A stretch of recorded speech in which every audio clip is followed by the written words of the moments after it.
കുറച്ച് സ്വർണ്ണ നാണയങ്ങൾ കൊണ്ട് നമുക്ക് മുത്തു വാങ്ങാൻ സാധിക്കുന്നു. കുറച്ച് മുത്തുകൾ കൊണ്ട് ഒരു മാണിക്യവും വാങ്ങാം. കുറച്ച് മാണിക്യങ്ങൾ കൊണ്ട് വാങ്ങാൻ സാധിക്കും ഒരു രത്നം. പക്ഷെ ഈ പ്രപഞ്ചത്തിലെ മുഴുവൻ ധനവും നൽകിയാലും നമുക്ക് ഒരു വസ്തു മാത്രം വാങ്ങുവാൻ സാധിക്കില്ല. അതാണ് ഒരു നിമിഷം.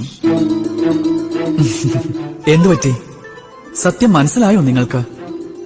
സത്യം ഇതാണ്, ഈ ലോകത്തിലെ ഏറ്റവും കൂടുതൽ മൂല്യമുള്ളത് സമയത്തിനാണ്. ആ സമയത്തെയാണ് നാം എപ്പോഴും നഷ്ടപ്പെടുത്തിക്കൊണ്ടിരിക്കുന്നത്, വ്യർത്ഥമാക്കുന്നത്. ചിലപ്പോ ചില ആഗ്രഹങ്ങൾ കൊണ്ട്, ചിലപ്പോൾ ദുഃഖം കൊണ്ട്, ചിലപ്പോൾ കഴിഞ്ഞുപോയ കാര്യങ്ങൾ ഓർത്തുകൊണ്ട്, ചിലപ്പോ ഭാവിയെക്കുറിച്ച് ചിന്തിച്ചുകൊണ്ട്. ആ സമയത്തെ നിങ്ങൾ ഉപയോഗപ്പെടുത്തുകയാണ് വേണ്ടത്.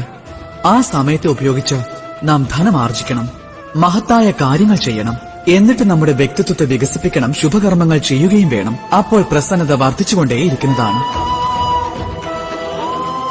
നമ്മൾ ഈ പ്രപഞ്ചത്തിൽ നിന്ന് പോയാലും സമയം നമ്മെ ഒരിക്കലും പോകുവാൻ അനുവദിക്കില്ല. ഇവിടെ തന്നെ നാം ഓരോരുത്തരെയും നിലനിർത്തും, മറ്റുള്ളവർക്കുള്ള ഒരു പ്രേരണയുടെ രൂപത്തിൽ, അല്ലെങ്കിൽ മറ്റുള്ളവരുടെ മുഖത്തെ കൃതജ്ഞതയാകുന്ന ഭാവത്തിലൂടെ.